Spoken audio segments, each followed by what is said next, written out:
What is going on? I know you're busy. You got tons of things to do. So do I. So I'm going to make this a very quick and powerful video for you. Right? I'm going to save you probably 3 years in your entrepreneurship journey and thousands of dollars. Okay. There's 5 books.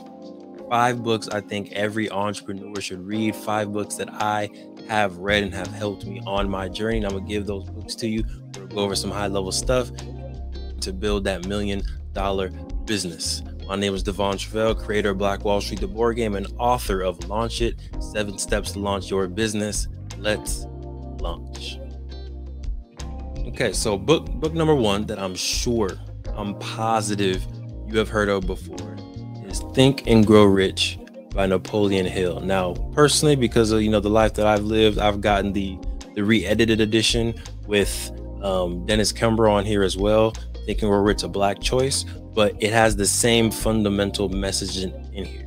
And the fundamental message with Think and Grow Rich is that the roots from all riches grow from the seeds of your thoughts, right? Literally, you can think your way, you can manifest your way to riches. And it goes into how riches isn't always just money either, right? They go over the 9 riches of wealth or wealthy people, and none of them are money, right? It's people, it's dreams, it's goals, it's ideals, it's energy, things that you most likely have already within you. Okay, so Think and Grow Rich is a great one to really start off with, to work on your mindset, to work on how do you see yourself, how do you value yourself, and how can you think your way to creating value in the world that will lead to monetary riches down the road.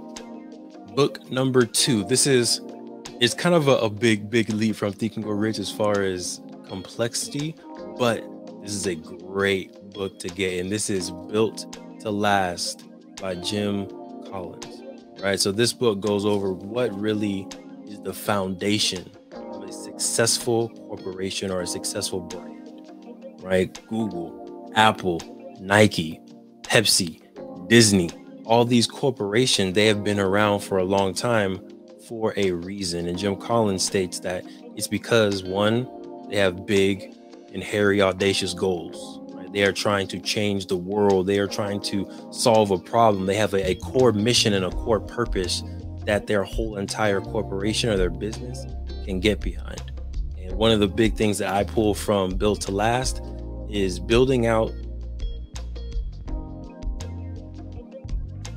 Right? This is your core values, your core purpose, your mission, your vision, and your big, audacious, hairy goal. Right? In order to really have a successful business and something that's going to last past just you, something that's going to last more than the 5-year average that most small businesses have, set up your core ideology and make sure you are built to last.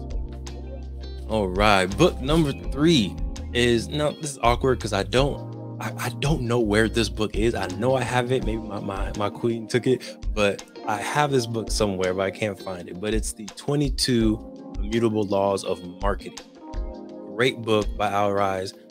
Great book, and it's shorter than this. So this is part 2 of that series called the 22 Immutable Laws of Branding. Also a really good book. A little bit thicker than the first series was, but really good book, right?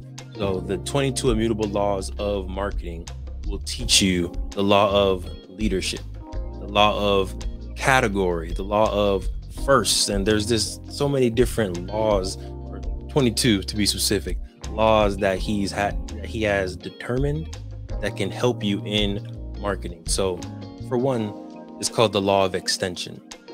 And what this is basically, if you have one core brand, for us, it was a health company, you try to extend that brand into a different market, it's not always going to work out for you, right? When you think of 7-Up, had the core brand, core identity of being a lemon lime soda, a non-cola, non-caffeine soda. That was its brand. When it tried to pivot into creating caffeinated beverages like Coca-Cola, like Pepsi, it didn't do too well, right? So look at what is your core brand of your business right now, and it may be better, instead of extending onto that brand different things that are going into different markets, it may be better to create a whole separate brand, a whole separate business or entity, so it can have a lane of its own. That's definitely a lesson that we had to learn when creating True Health Forever, and then we created Black Wall Street, the board game. These were very different companies, very different brands that needed their own lane.